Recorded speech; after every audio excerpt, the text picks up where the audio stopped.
4 partite, 4 vittorie diverse per la sua Atalanta: Sassuolo, Lazio, Udinese e Napoli. Quale le ha regalato più soddisfazione? Tutte quante fondamentali. È chiaro che per la classifica l'ultima col Napoli è stata la più importante di tutte, però iniziare in questo modo dopo la sosta era quanto di meglio potevamo immaginare e sperare. Atalanta-Napoli è stata anche la vittoria della maturità di questa squadra, un primo tempo definiamolo d'attesa e poi una partenza da Atalanta nel secondo. 10 minuti, 2 gol e partita praticamente chiusa.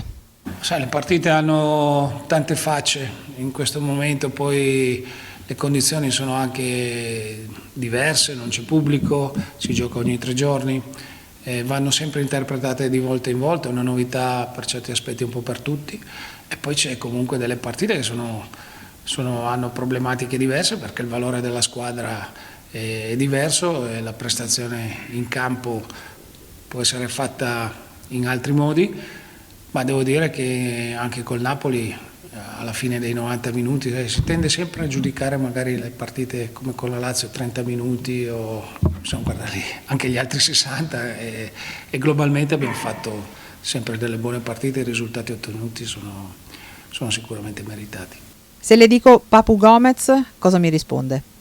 Papu un po' il massimo emblema di questa squadra, per la qualità sua che già conosciamo, ma anche per l'applicazione, perché gioca veramente per la squadra, gioca in ruoli diversi, dove serve, dove è utile in quel momento, sa giocare e interpretare le gare nel modo migliore, quindi è un riferimento fondamentale per la nostra squadra, ma questo già lo sapevamo. Adesso il Cagliari, con i sardi che, vista la classifica, possono candidarsi per un posto in Europa League.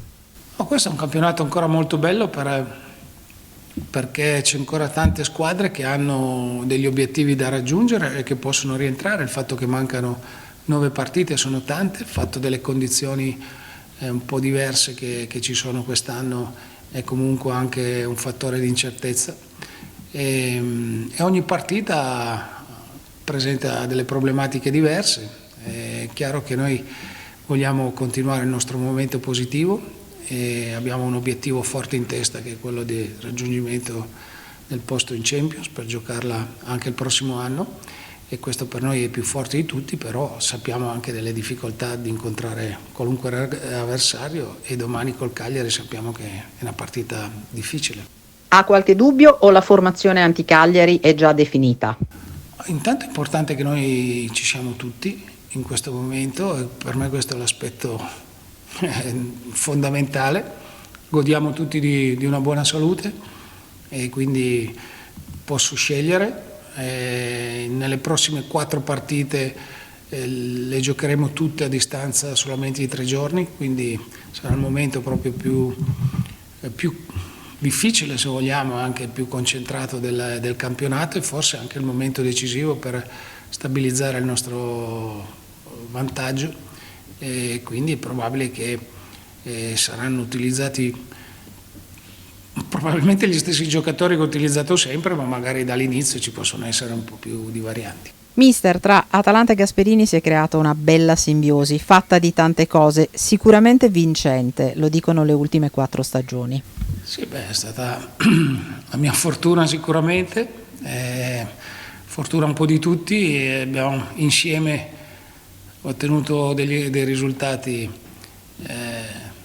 che non erano mai successi nella storia del club, però nel calcio non si guarda mai indietro, si guarda sempre avanti, abbiamo degli obiettivi, stiamo vivendo un grande momento, però non per questo non abbiamo più l'ambizione di migliorarci e di cercare di fare sempre qualcosa di meglio. Ha più volte ribadito la sua assenza, il pubblico. Quanto le manca non poter vedere fisicamente i tifosi gioire insieme a lei e alla squadra? No, ma questo rammarico assolutamente più grande. Il pubblico in generale manca tutto il calcio, una componente fondamentale, ce ne stiamo accorgendo in queste settimane, alla quale non si può prescindere. Per noi è ancora più dolorosa perché in una stagione così entusiasmante immagino cosa poteva essere con la presenza del nostro pubblico, però sappiamo, loro ci fanno sentire comunque la loro vicinanza, sappiamo che in qualche modo stiamo riuscendo a regalargli un sorriso, che era il nostro obiettivo di quando abbiamo ricominciato.